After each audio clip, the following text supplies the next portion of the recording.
قصة عجيبة رهيب المجن من عدب أي وحي آية خطركوا أباشا الإمام أبو إسحاق المروزي يا قصة عجيبة وري وحكوري أردقس أبو زيد المروزي أخذ عنه أبو بكر القفال الشاشي وعنه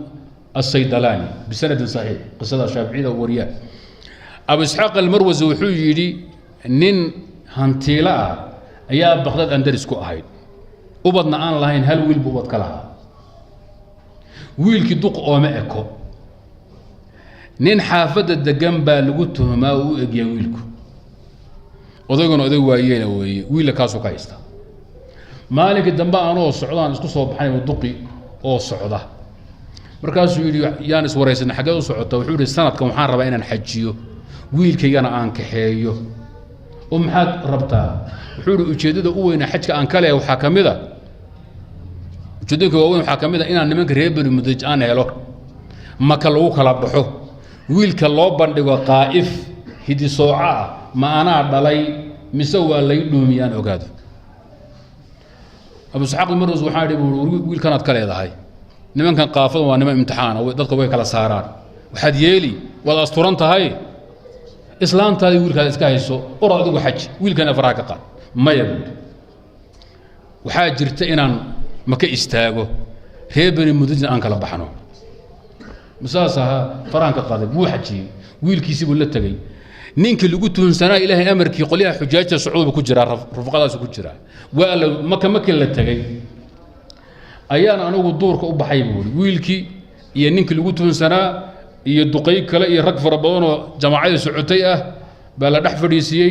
nin qaa'if oo reer bani mudajal loogu yeedhay waxa la wiilka ninka dhalay soo saar wuu fiiriyay wuxuu yiri wiilkan inta fadhida midna ma dhalin buuli kii lagu tumaya ku jira wuu fiiriyay kii lagu tumaya dhax fadhiyo wuxuu yiri ninna ma dhalin buuli wiilka ya odayga dhalay weyninka banaanka u baxay haye qoliyo cusub baa la keenay wiilka la dhax fadhiisiyay reerkoo dhan xaafadii wuxuu yiri ma dhalin kuwa kale ma dhalin saddex markuu kiciyay yaa loo odayga loo qoxay wiilkii meel la saar la yahay ninka qaa'ifka inuu wali taagahayaay baynake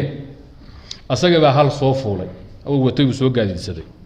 oday weyn oo adoon ah oo aabihii u lahaan jiray oo aabihii ka dhaxlay baaritiga ku wada oo ku hogaaminay ninka qaa'ifka ay hidi soocay reebani mudlij ee wiilka dul taagnaa markuu saa ninka u soo baxay ritiga saaraa iyo adoonka weynay waayeelka ku hogaaminay wuxuu Allahu akbar wuxuu ar-raakibu abu hada al-ghulam buri وقائد البعير ابو الراكب بuri بلا بك دعday حوري الله اكبر بوري ويلك هدا انت ليgu wareejinay aabihi waka ritiga soo saaran buri nimanku imtixaan bay baasho ku reebay muddo iska ilaahay siiyo ma cilmi la barta ma waahibo wuxuu الراكب wuxuu waa abu hada الغلام ninka ritiga soo saaran wiilkan aabihi weeyebo hawsha cadaatay lixuur laakiin gaadidka ninka saaran ee soo socday wiilka dhalana aabihi waa ninka hogaaminaya adoonka weyn ee ritiga wada ayaa ninka ritiga saaran dhalay buu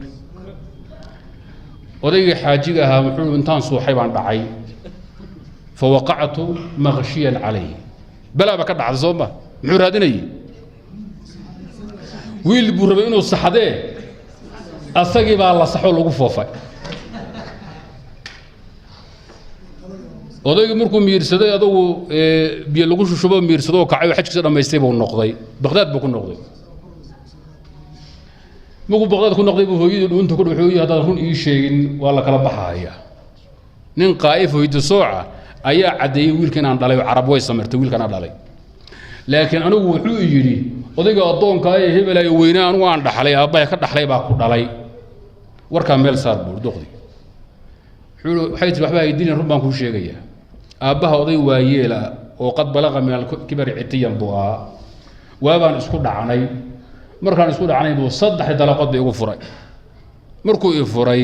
ayuu ka qoomay hadana furitaanki inuu isoo cishado damcay mahal buu samaystay odaygan weyn ee adoonka ah ayuu igu maxlalay habeenaan la bariyay kadib waxaan u maano wuxuu igu maqan yahay yuduqa aabbaha dib ii soo ceshaday oo mar labaad ii guursaday saasaad ku dhalatay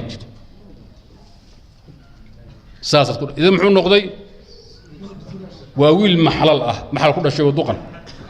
wiilkiisana nasab buu noqday asaga dhalay si toos ah hawsha waxa kala saaray hal oday reer ibn mudlaji ah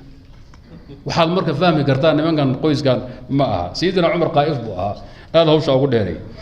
aan iskaga tagnee qisada khatar ah fa inta daacaya marka DNA bay barataaye waxa weeye hidasooci reer ibn mudlaji DNA wax ta khatarsan yahay DNA wax la fiiriyo nafta kaaga baxo indhaha ku cadaadana ma la faaro ku kala lagu celiyo weeye nin halkaa soo socdo ma dhici kartaa wiilkan ninkaas aad soo socda ka hogaamin hayana waa aabihi awoodtaas ma waxa la xamili kartaa ma